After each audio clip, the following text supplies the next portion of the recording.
one thing that you'll remember of the bog is the midgets. They'd absolutely ate you. Yeah. That was cut back in a man's name by he was Jack Shane Golans to be about 2.5 miles away. Yeah. Slán was a type of to be a timber handle on it, and it was like a right angle. You'd have, and to be edgy, like to slice down, and it was always clear, to cut a kind of a long square, a long sod.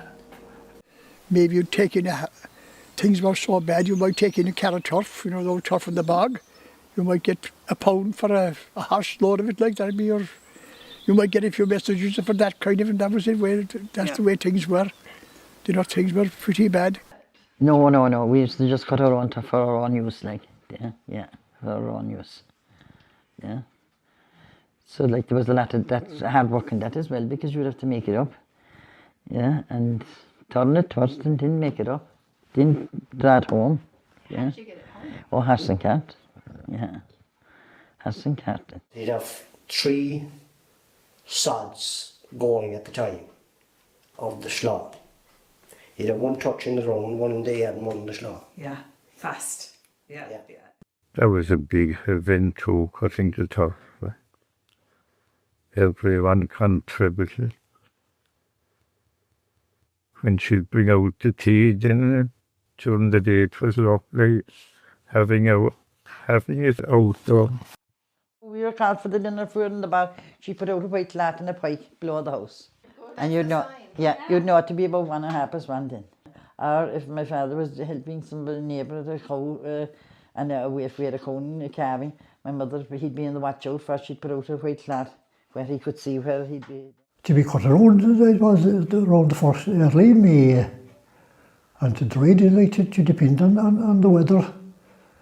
If you got say 3 fine weeks to be dry, but in wartime you might get 3 weeks of rain maybe, and to be snow, to take it a good while to dry it in.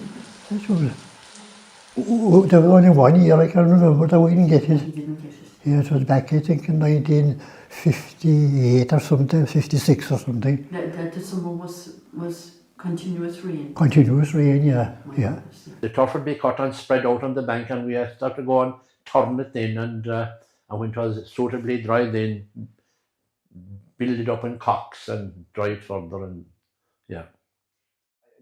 Was there a body found here in the bog? It was below Sullivan's, yeah.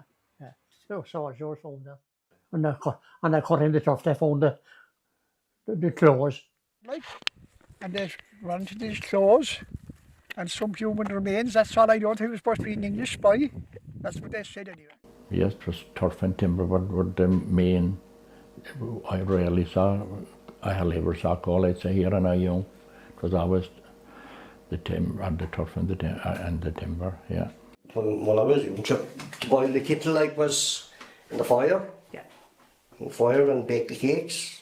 My father and my mother, my father was a bad baker. We did have an open fire here. It was a bloody beautiful fire.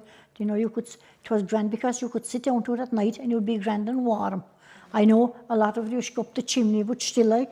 There was a big open fire there anyway, and I growing up, and a big chimney. You could, when the fire wasn't there, you could stand in where the fire would be, and you could look up.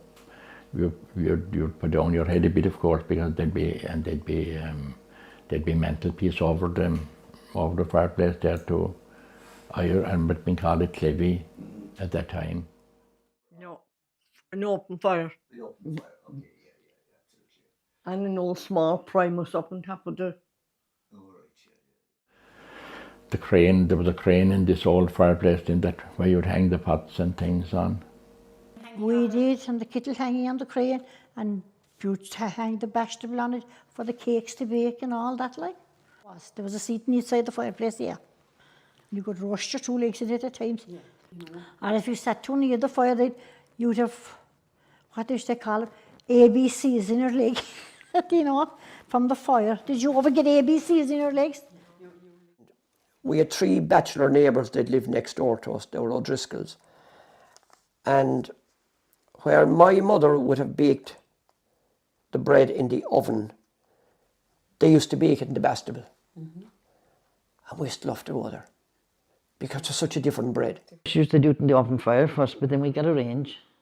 Yeah, we get the range then, like, and there was a, yeah, the range was, that was like a cooker then, like, yeah. It was, well, just... There was a Stanley number 8 in the house at home. It was put in before I was born because the chimney was a bad drafter. But what I think of what work my mother did with the Stanley 8, okay? So it heated the house, it heated all the hot water that was used in the house, and don't mention the back boiler. The boiler was to the slightly cooler side of the stove. There would have been a large pot that was always heated. The water was constantly heating on the surplus heat from the main part of the range, right? So it heated the house, it heated the water, it made all the meals, okay? It baked the bread and aired the clothes.